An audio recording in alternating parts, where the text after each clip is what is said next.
Hello बच्चों, स्वागत है आपका आपके अपने YouTube चैनल पर।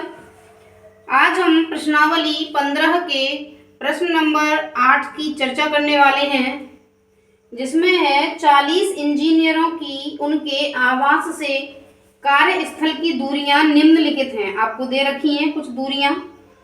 इनकी आनुभाविक प्रायिकता क्या होगी कि इंजीनियर नंबर 1 अपने कार्यस्थल से 7 किलोमीटर से कम दूरी पर रहते हैं। नंबर 2 अपने कार्यस्थल से 7 किलोमीटर या इससे अधिक दूरी पर रहते हैं। नंबर 3 अपने कार्यस्थल से 1/2 किलोमीटर या इससे कम दूरी पर रहते हैं। तो सबसे पहले हमारा क्या रहता है, हम देखते हैं कुल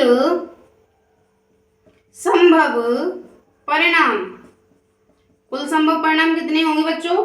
क्योंकि इंजीनियर 40 हैं तो कुल संभव परिणाम होंगे 40।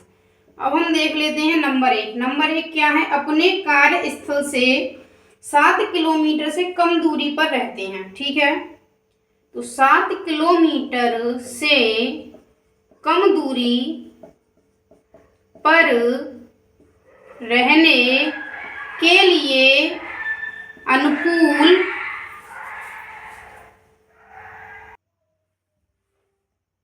अनुकूल परिणाम। तो देखिए बच्चों, 7 किलोमीटर से कम दूरी पर रहना है तो इसके लिए अनुकूल परिणाम क्या होंगे? 7 किलोमीटर से कम दूरी वाले हम लिख लेते हैं। कौन कौन से हैं? 5 3 2 3 5 3 2 6 6। काउंट कर लेते हैं इनको, कितने हो गए? 1 2 3 4 5 6 7 8 9। कितने हो गए? 9। तो आपकी जो प्रायिकता होगी, प्रायिकता हमारी क्या होती है? कुल संभव जो अनुकूल परिणाम बट्टे कुल संभव परिणाम। प्रायिकता हमारी क्या होती है? अनुकूल परिणामों की संख्या बट्टे कुल संभव परिणामों की संख्या। तो हमारी ये हो गई 9/40। अब हम इसका दूसरा देख लेते हैं। दूसरा है 7 किलोमीटर, 7 किलोमीटर या इससे अधिक दूरी पर निवास करने वाले इंजीनियर की प्रायिकता। तो देखिए, अभी हमने क्या किया था? हमने किया था 7 किलोमीटर से कम वाला।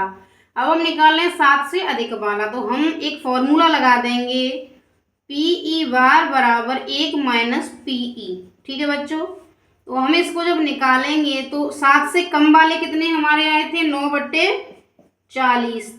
हम ऐसे निकाल लेंगे, हम लेंगे लघुत्तम। तो ये होगा 40 - 9 मतलब 31/40।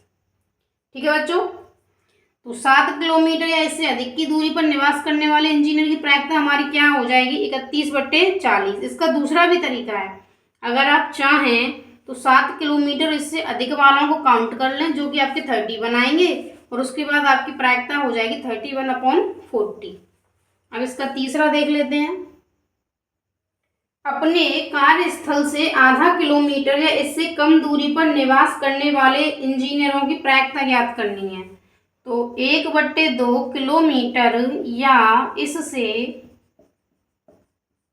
कम दूरी पर निवास करने वाले इंजीनियरों की संख्या, इंजीनियरों की संख्या।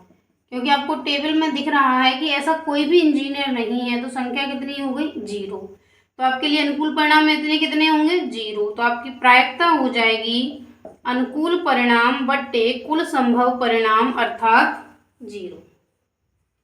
ठीक है बच्चों, अब देख लेते हैं प्रश्न नंबर 9।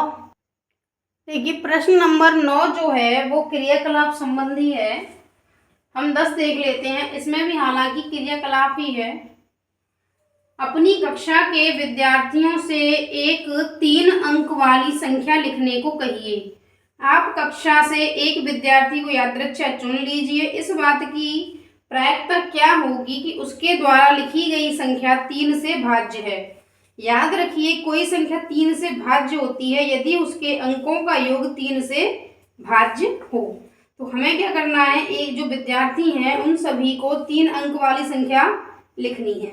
तो 3 अंक वाली संख्या कहाँ से प्रारंभ होती हैं, देखिएगा 3 अंक वाली संख्या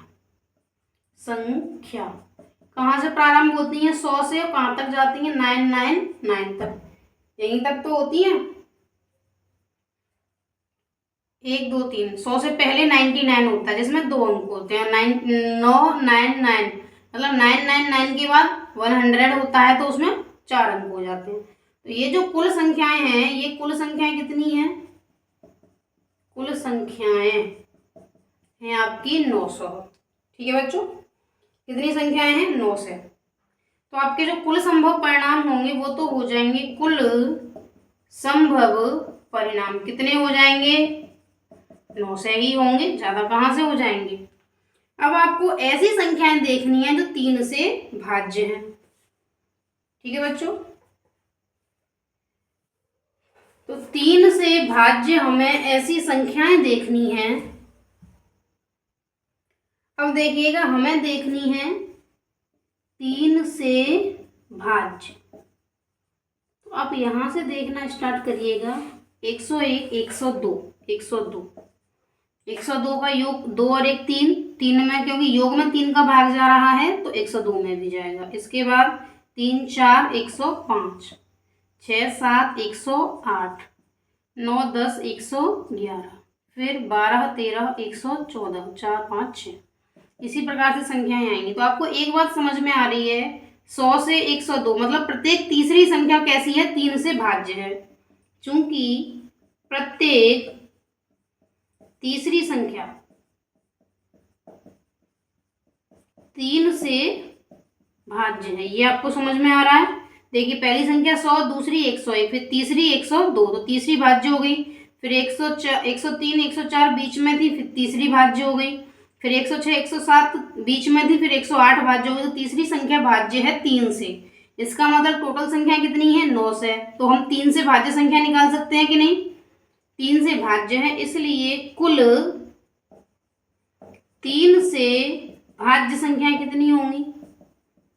अगर आप चाहें तो इनको अलग से भी कैलकुलेट कर सकते हैं, तो ये हो जाएंगी आपकी 300। तो 3 से भाज्य संख्याएं आपकी कितनी हो गई, 300, और कुल संख्याएं आपकी कितनी हो गई, 900। तो आपकी जो प्रायिकता होगी वो होगी अनुकूल परिणाम बट्टे कुल संभव परिणाम, अर्थात 1/3। ठीक है बच्चों, आपकी क्या प्रायिकता होगी, 1/3। अब अगला प्रश्न देखते हैं। प्रश्न 11 है, आटे की उन 11 थैलियों में जिन पर 5 केजी अंकित है, वास्तव में आटे के निम्नलिखित भार केजी में हैं। भार दिए हुए हैं। यादृच्छा चुनी गई एक थैली में 5 केजी से अधिक आटा होने की प्रायिकता क्या होगी।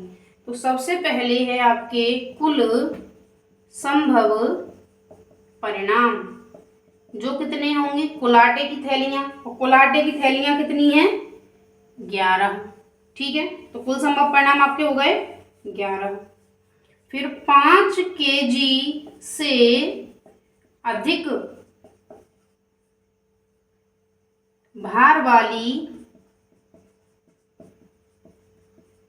आटे की थैलियां, ये हम यहाँ लिख भी सकते हैं कौन कौन सी हैं। देखिए 5 केजी से अधिक है, 5.05, 5.08, 5.03, 5.06, 5.08, 5.04, 5.07, 1 2 3 4 5 6 7, कितनी है टोटल आटे की थैलियां जिनमें 5 केजी से अधिक वजन है, वो है 7। तो आपकी जो प्रायिकता होगी वो हो जाएगी 7/11। ठीक है बच्चों, अगला प्रश्न देख लेते हैं। प्रश्न नंबर 12 आपके सामने है। एक नगर में वायु में सल्फर डाइऑक्साइड का सांद्रण भाग प्रति मिलियन, पार्ट्स पर मिलियन, पीपीएम में ज्ञात करने के लिए एक अध्ययन किया गया। 30 दिनों के प्राप्त किए गए आंकड़े ये हैं, जिसमें आपको आंकड़े दिए हुए हैं। किसी एक दिन वर्ग अंतराल 0.12 से 0.16 में सल्फर डाइऑक्साइड के सांद्रण होने की प्रायिकता ज्ञात कीजिए। देखिए, सबसे पहले तो कुल संभव परिणाम, कुल संभव परिणाम आपके कितने हैं, क्योंकि 30 दिन की बात थी तो 30 दिन के ही परिणाम है, तो 30। अब आपको क्या देखना है, हमें देखना है 0.12 से 0.16 में SO2 का सांद्रण होने के लिए अनुकूल परिणाम। अब इसको देखिएगा बच्चों, 0.12, तो 0.12 से अधिक वाली संख्याएं आपको देखनी है और 0.16 से कम वाली देखनी है। तो 0.13 है एक तो, और दूसरी है आपकी 0.12। वर्ग अंतराल में निम्न सीमा को हम उसी वर्ग अंतराल में मानते हैं और ऊपर सीमा उस वर्ग अंतराल की नहीं होती है। ठीक है बच्चों, तो ये जो 0.12 है, इसमें 0.12 तो शामिल होगा, लेकिन 0.16 शामिल नहीं होगा। 0.12, 0.13, तो टोटल कितने हो गए, 2। तो आपकी जो प्रायिकता होगी वो होगी 2/30, अर्थात आपकी जो प्रायिकता होगी वो होगी 1/15। ठीक है बच्चों, चलिए अगला प्रश्न देख लेते हैं। प्रश्न नंबर 13 है, 8वीं कक्षा के 30 विद्यार्थियों के रक्त समूह दिए हुए हैं आपको। कक्षा से यादृच्छिक चुने गए एक विद्यार्थी का रक्त समूह AB होने की प्रायिकता ज्ञात कीजिए। तो कुल संभव परिणाम, सबसे पहले तो ये है, हमको निकालने हैं कुल संभव परिणाम। विद्यार्थी कितने हैं, विद्यार्थी हैं 30, तो कुल संभव परिणाम है 30। AB रक्त समूह वाले विद्यार्थी, AB रक्त समूह वाले विद्यार्थी कितने हैं, विद्यार्थी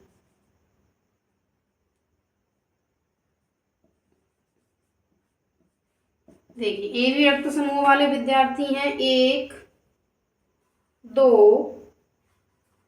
3। AB रक्त समूह वाले विद्यार्थी कितने हैं, 3। तो आपकी जो प्रायिकता होगी वो होगी अनुकूल परिणाम बट्टे कुल संभव परिणाम, मतलब 1/10। ठीक है बच्चों, तो ये थी आपकी प्रश्नावली 15, जिसमें हमने देखे थे प्रायिकता संबंधी प्रश्न। आज के लिए इतना ही, मिलते हैं नेक्स्ट क्लास में। तब तक के लिए टाटा, बाय बाय, नमस्कार।